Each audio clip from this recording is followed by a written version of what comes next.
নমস্কার, কেমন আছেন সবাই? আবারও জীবনের ওঠা পড়ার নতুন দিনের নতুন একটা ব্লগ ভিডিও নিয়ে চলে এলাম আপনাদের সামনে। আজকের সকালেও টিপটাপ বৃষ্টি, তার সাথে মেঘলা আকাশ। তবে পরে কিন্তু গরমও লাগছিল আর রোদটাও ভালো লাগছিল।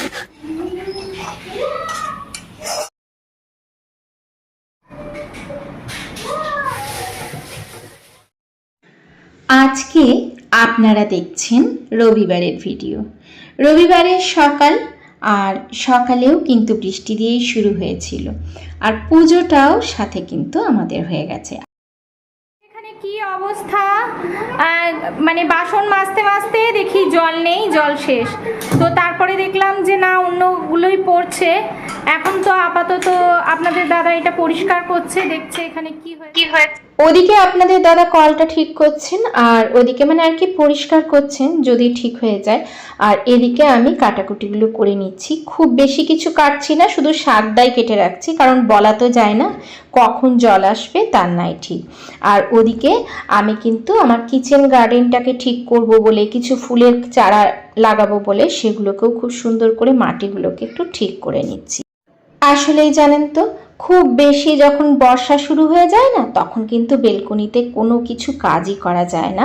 তখন মানে মাটিটাটি রেডি করা যাবে না, রেডিটা আগে করে গাছটাকে বসিয়ে দিতে হবে। তার জন্যই আমি দেখলাম যে বেশ কিছুটা মাটি আছে, সেগুলোকে একদম ঠিক করে পাথর টাথরগুলো সরিয়ে তারপরে সেখানে সার বালি সব কিছু দিয়ে মাটিটাকে রেডি করে নিলে বেশ ভালো হয়।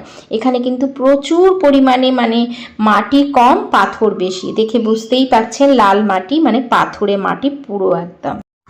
চলুন আজকে সুখী হওয়ার বেশ কিছু গোপন কথা আপনাদের সাথে শেয়ার করি। জানেন তো, আমরা বেশিরভাগ মানুষই কি পেয়েছি সেটাকে দেখি না, যেটা পাইনি সেটার জন্য সমানে দুঃখ করতে থাকি। তো সবার প্রথমে আমাদেরকে যেটা করতে হবে, জীবনে কি পেয়েছি সেটার হিসেব আগে করব। যেটা পাইনি সেটাকে আমরা ভুলে যাব। সেটার জন্য সব সময় যদি হাই হুতাশ করি, তাহলে কিন্তু আমাদের জীবনটা কোনো দিনই সুখের হবে না। আমরা কষ্ট করেই জীবনটাকে অতিবাহিত করব। আর সত্যি কথা বলতে কি জানেন তো, জীবনটা অনেক ছোট, কিন্তু জীবনের যে সমস্যাগুলো আছে না, আমার মনে হয় সেগুলো অনেক অনেক বড়। আর সেগুলোকে যদি জয় করতে চাই, তাহলে আমাদের সবার আগে যেটা পেয়েছি সেটাকে নিয়ে খুশি থাকতে হবে। আপনি পৃথিবীতে এসেছেন, সুস্থ আছেন, সেটা ভেবে ভীষণ খুশি থাকবেন। কেন জানেন তো? ভাববেন তাদের কথা, কত মানুষ আছে পৃথিবীতে যার হাত নেই, পা নেই, চোখ নেই, বছরের পর বছর কত কিছুর জন্য কষ্ট পাচ্ছেন। এমনকি দুবেলা দুমুঠো খাওয়ার জন্য কত কষ্ট করতে হয়, তাই না? তার জন্য যা পেয়েছেন তাই নিয়েই সুখী থাকুন। দেখবেন জীবনটা একেবারে বদলে যাবে, জানেন তো। ওদিকে আপনাদের দাদা ভাই কলটা একটু ঠিক করছিলেন, আর আমি সেই ফাঁকে বেলকনিটা পরিষ্কার করে নিলাম। গুড মর্নিং, আমি চলে এসেছি। আজকে অনেকটা দেরি হয়ে গেছে, আর খুব তাড়াতাড়ি করে আজকে রান্না বান্না করে নিয়েছি মানে খুব সিম্পল ভাবে করছি।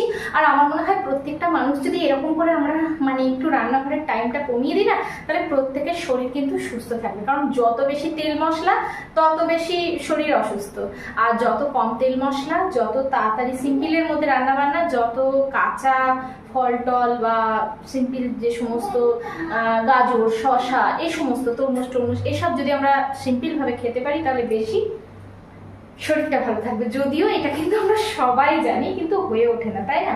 যাই হোক, আজকে কলটা ঠিক করতে, ওয়াশ করতে এতটাই টাইম লেগে গেছে, যার জন্য খুব দেরি হয়ে গিয়েছিল। আর এমনিতেও আজকে রবিবার হলেও ভেবেছিলাম একদম সিম্পল ভাবে রান্না টান্না করবো, কারণ কালকের থেকে ছোট বেটুর স্কুল যাচ্ছে খুলে।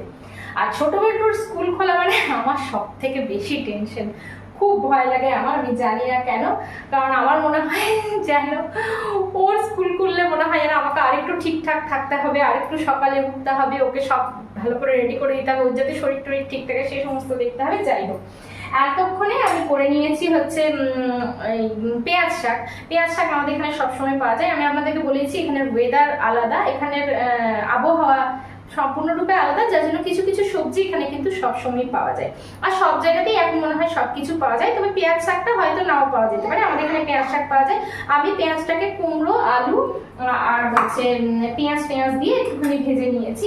আর এখানে হচ্ছে আলু সেদ্ধ করে নিয়েছি, পেঁয়াজ দিয়ে সেটাকে মাখবো। আর এই যে এতক্ষণে স্যালাড কেটে নিয়েছি, আজকে একটু আলাদা রকম করে স্যালাড কেটেছি। আসলেই আমার ছেলেরা না সবসময় একই রকম ভাবে যদি গোল গোল করে স্যালাড কেটে দিই, আমি দেখবেন আমার থালি তো আমি প্রত্যেকদিন আপনাদের সাথে শেয়ার করি, আমি কিন্তু আলাদা আলাদা ভাবে ওদেরকে সাজিয়ে দেওয়ার চেষ্টা করি, আর আলাদা ভাবে কেটে দেওয়ার চেষ্টা করি।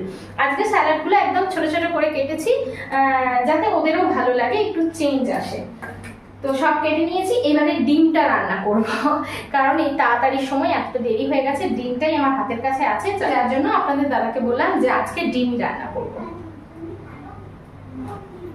তো হাতে যদি সময় না থাকে, সব থেকে কম টাইমে এই হচ্ছে রান্না, সব থেকে কম টাইমে, হ্যাঁ, এর থেকে কম টাইমে মনে হয় না কোনো কিছু রান্না হয়। তো ডিমগুলোকে না আমি এরকম করে কেটে নিচ্ছি, তাতে মানে মনে হয় একটুখানি মশলাটা, গ্রেভিটা এটার মধ্যে যাবে, যার জন্য বেশি ভালো লাগবে। দেখবেন গরমের দিনে না বেশিক্ষণ রান্নাঘরে রান্না করতে একদম ভালো লাগে না, মনে হয় তাড়াতাড়ি কিছু রান্না করে ফেলি। তো আজকের থালিটা সেরকমই, একদম চটজলদি, একদম সাদামাটা। এখানে একটুখানি জিরে আর হচ্ছে লঙ্কা দিয়েছি, আর সাথে কুচনো পেঁয়াজ আর টমেটো একসাথে দিয়ে দিয়েছি। একটুখানি নুন দিয়ে দেবো, যার ফলে পেঁয়াজ আর টমেটোটা খুব তাড়াতাড়ি রেডি হয়ে যাবে, বেশিক্ষণ সময় লাগবে না। আমি আগে পেঁয়াজ ভাজবো তারপর টমেটো দেবো এরকম করলাম না, একসাথেই দিয়ে দিলাম। দেখুন নুন আর হলুদ দিয়েছি, একদম কম মশলায়, সব থেকে হালকা পাতলা, গরমের দিনের জন্য একদম খুব ভালো রেসিপি। বেশ খানিকক্ষণ কষিয়ে নিয়ে তারপরে এখানে আমি একটুখানি জিরে দিয়েছি, আর তার সাথে আমার কাছে অল্প একটুখানি ম্যাগি মশলা ছিল, সেটাকে দিয়ে দিয়েছি। কখনো কখনো রান্নায় টুইস্ট আনার জন্য এগুলো কিন্তু বেশ ভালো লাগে। আর এই যে অল্প একটু জল দিয়ে তারপরে আমি কিন্তু আরেকটু কষিয়ে ফুটতে দিয়ে দেবো।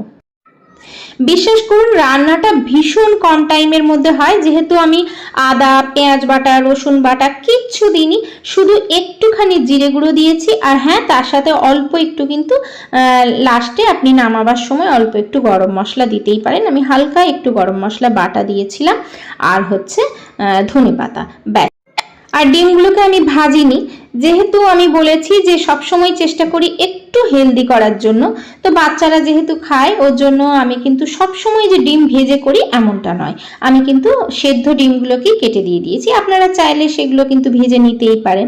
আর যদি ভাবেন বেশ লাল করে ভাজবেন, তাহলে একটু ময়দা বা বেসনের ব্যাটারে ডুবিয়ে ডিমগুলোকে যদি ভেজে নেন, কাটা ডিমগুলোকে, তাহলে কিন্তু এই যে ভেতরের যে কুসুমটা সেটা বেরিয়ে আসবে না। দেখুন কিছুক্ষণ ভালোভাবে ফুটে যাওয়ার পরে আমি ধনেপাতা দিয়ে দিলাম, আর একটুখানি কিন্তু গরম মশলা দিয়েছিলাম, সেটা স্কিপ হয়ে গেছে। ব্যাস, এরপরে কিন্তু আমি নামিয়ে নেব। মাটি থেকে যে পাথরগুলো বেছেছিলাম সেগুলো নিচে যেহেতু ফেলতে গেছিলাম, বাচ্চারা খেলা করছিল, ঘরটা কিন্তু ভালোই নোংরা দেখাচ্ছিল, ওই জন্য ভাবলাম যে একবার পরিষ্কার করে নিই। তো ঘরের ভেতরগুলো কিন্তু করবো না, শুধুমাত্র হল রুমটাকেই আমি পরিষ্কার করে নেব।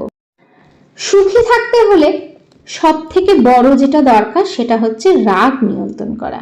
হ্যাঁ, বেশিরভাগ ক্ষেত্রেই আমরা কিন্তু ভীষণভাবে উত্তেজিত হয়ে যাই। উত্তেজিত না হয়ে যে কোনো পরিস্থিতিতে নিজেকে ঠিক রাখার চেষ্টা করুন, নিজেকে নিয়ন্ত্রণে রাখার চেষ্টা করুন, দেখবেন বেশ ভালো লাগবে। বেশিরভাগ ক্ষেত্রে আমরা যেটা করি, এর ওটা আছে আমার কেন হবে না, ওর একটা গাড়ি আছে আমি কেন কিনতে পারবো না, ও একটা বাড়ি করেছে আমি কেন বাড়ি করতে পারবো না, ওর এই জিনিসটা আছে আমার কেন এই জিনিসটা নেই, এইভাবে কিন্তু তুলনা করতে থাকি। আর এই তুলনা করতে করতেই আমরা কিন্তু চিন্তিত হয়ে পড়ি, বিভিন্ন রকমভাবে আমরা কিন্তু নিজেদেরকে সব সময় একটা চিন্তার মধ্যে দিয়ে রাখি, যার ফলে আমাদের কিন্তু অনেকটা মনও কষ্ট পায়। চেষ্টা করবেন কারোর সাথে নিজেকে তুলনা করতে না, নিজে যেমন আছেন সেটাই ভালো। আর সব থেকে বড় কথা হচ্ছে, তুমি যদি সুখী হতে চাও তবে অতীতকে ধরে রেখো না কখনো, ভবিষ্যৎকে নিয়ে ভাবো, আর বর্তমানে সুখী থাকার চেষ্টা করো, বর্তমানকে নিয়ে সুন্দর করে বাঁচো। দেখুন কলটা কিন্তু একদম ঠিক হয়ে গেছে, ভীষণ স্পিডে জল পড়ছে। এদিকে এসো। এটা কি করছে রান্নাঘরে? এটার কি কাজ বলো তো? এটার কি কাজ? নিয়ে যাও এটাকে, এটাকে নিয়ে যাও তো।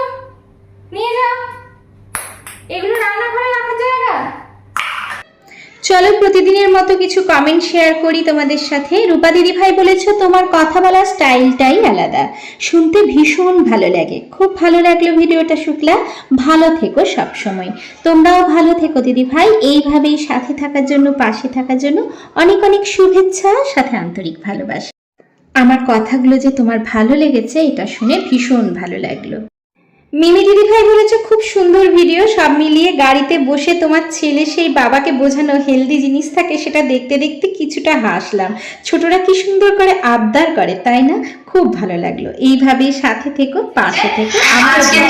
রান্না হয়ে গেল। ডিমটা কিন্তু খুব তাড়াতাড়ি হয়ে যায়, কিন্তু খেতে কিন্তু বেশ ভালো হয়, কারণ যেহেতু কোনো সেরকম মশলাই দিদি, খুব চটজলদি হয়ে গেছে, কিন্তু ভীষণ একটা সুন্দর একটা ফ্লেভার বেরোচ্ছে, খুব সুন্দর গন্ধ বেরিয়েছে। চলুন ওদেরকে খেতে দিয়ে দিই। ওদিকে কিন্তু ডালও বসিয়ে দিয়েছিলাম, ডালও হয়ে গেছে। আমার ভিডিওগুলো যদি ভালো লেগে থাকে সাবস্ক্রাইব করে লাইক আর হাইপ দিয়ে পাশে থেকে যাবেন। তাহলে আজকের মতো এখানেই রাখছি, দেখা হচ্ছে পরবর্তীকালে নতুন একটা ভিডিওর সাথে। ততক্ষণ পর্যন্ত সবাই সুস্থ থাকবেন, ভালো থাকবেন। এখন আসি, টাটা।